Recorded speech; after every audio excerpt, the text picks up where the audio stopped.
Cosmo while waiting to see the doctor. I learned that pumpkin pie and lavender are aphrodisiacs. I learned that the French term for crabs is papillon d'amour.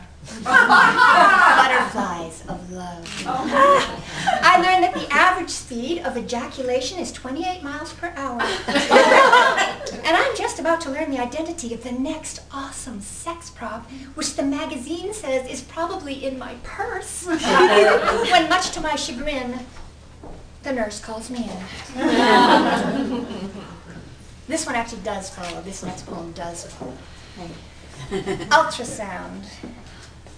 18 years ago, when Dr. Stone squirted the icy gel across my stomach, then turned to examine my womb on the pulsating screen, and I saw Samantha for the first time, saw her heart fluttering like a tiny fan with the effort of that blood pumping through me, my blood, through her veins, saw the shimmering beginnings of the perfect little person that my body was so effortlessly knitting.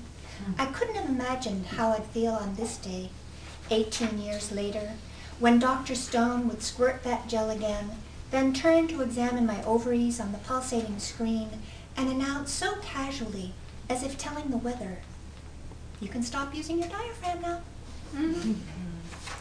And Holly, like Vicky, like maybe a few of you here, is going through menopause. What I am the sudden flame on the cheeks of the liar, the marshmallow that catches fire over the crimson coals. I am the boiling oil that boils like witch's brew in the cast iron kettle.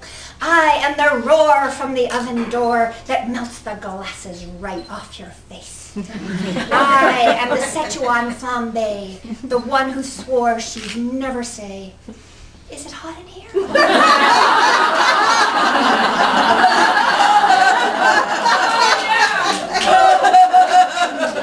So Holly's daughter's getting ready to leave college, and this is causing her to be very sort of nostalgic, remembering back to what it was like when her daughter was small.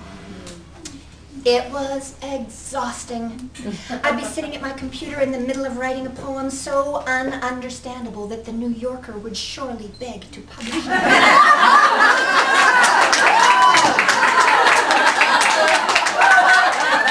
When my 7-year-old would burst in like an adorable tornado.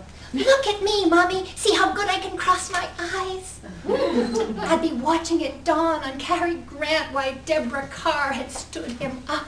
When my 7-year-old, resplendent in pink chiffon tutu, would prance in and position herself between me and the TV. "Look, Mommy, watch me do the hula." I'd be trying to snatch a quick conversation with one of the other frazzled mothers in the park, but my darling sugar-buzzed 7-year-old had other plans for me. "Mommy, look at me get down the slide. Mommy, watch me do a cartwheel. Mommy, see how high I can go on the swing. Look, Mommy, look at me." Now, my 7-year-old is 17. I passed by her bedroom door and paused to watch her in the soft lamplight, murmuring into her cell phone. Sensing my presence, she looks over at me sharply and snarls, "Could you be any more annoying if you possibly tried? Why are you always looking at me?"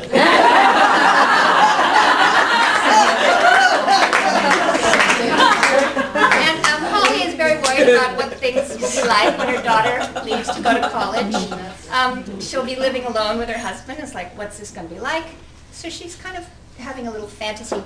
Maybe we could get a court reporter to move in with us.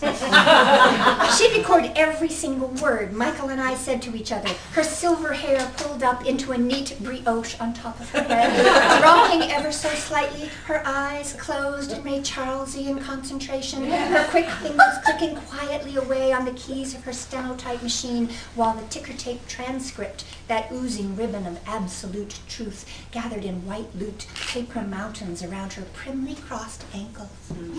Her presence in our home would doubtless cut in half the length of time Michael and I spend arguing.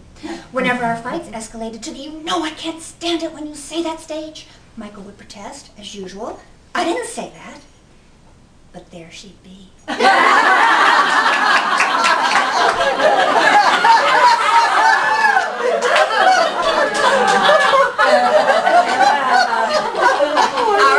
intrepid court reporter to check back through her tape and set him straight. Actually, she'd say, glancing at him coolly over the top of her tortoise-shell spectacles, your exact words.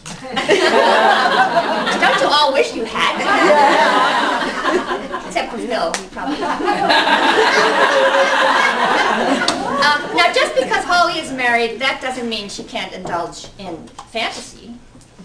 This poem is called Clive Owen.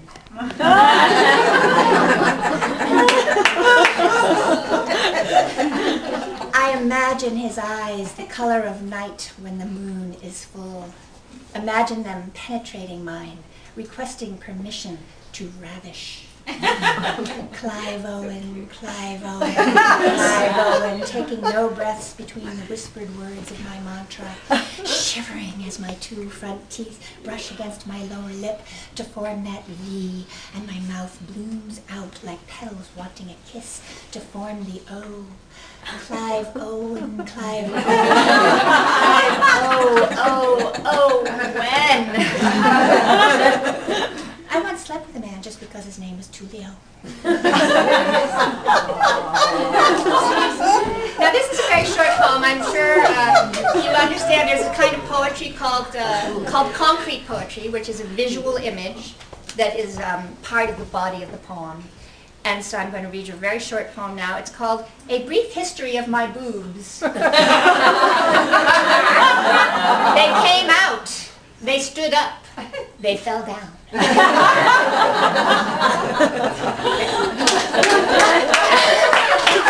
my boobs. That's not my boobs. Those are Holly's boobs. I mean, just because Holly's a writer and she's been through menopause and her daughter left the nest, and that doesn't mean Holly is me. Holly has just turned 50 years old. This poem's called Rude Awakening. While waiting in line at the grocery store, I glance at the cover of Glamour and see happy and sexy at 20, 30, and 40.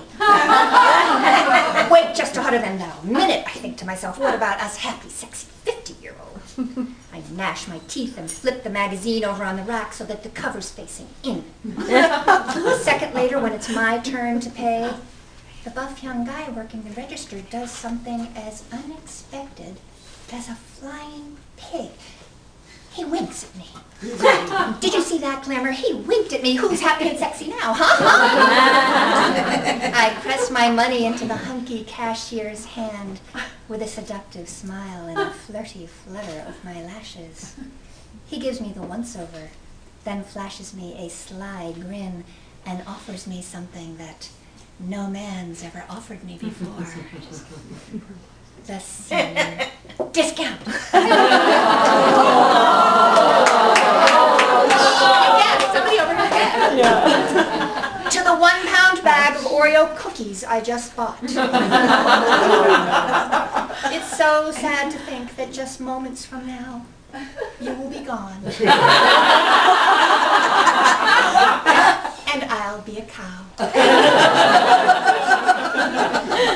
Holly's body's falling apart, her nest is about to be empty, her mother, who lives halfway across the country, has just been admitted to the hospital with something like a dread disease. They don't really know. It's making her nostalgic about her mom. This one's called In Praise of Popcorn. My mother used to read to me a Little Lulu comic about how Lulu's corn popper got so out of control that it filled her entire house with popcorn. I wanted to live in that house. I've always loved popcorn. Love the snowflakey way no two pieces of it are exactly alike. Love the I just can't get enoughness of it. The oh boy, we're at the movies nowness of it. I love it Jiffy popped. I love it air popped. I love it microwaved. If someone made popcorn perfume, I'd dab it on the nape of my neck. My mother and I used to popcorn together. She'd pour in the Wesson oil and the kernels, then let me rock the lidded Farberware pan back and forth, back and forth. I loved the rain stick sound those rolling kernels made while I stood next to my mother in our toasty kitchen, waiting for that first muffled bing and the cacophonous chorus that followed. Maybe that's why I still get such cravings for it. It's not just the warm, salty sparkle of it on my tongue, or that perfect, nutty, squeaky, buttery crunch. It's the way it carries me back to my mother. Oh, yeah.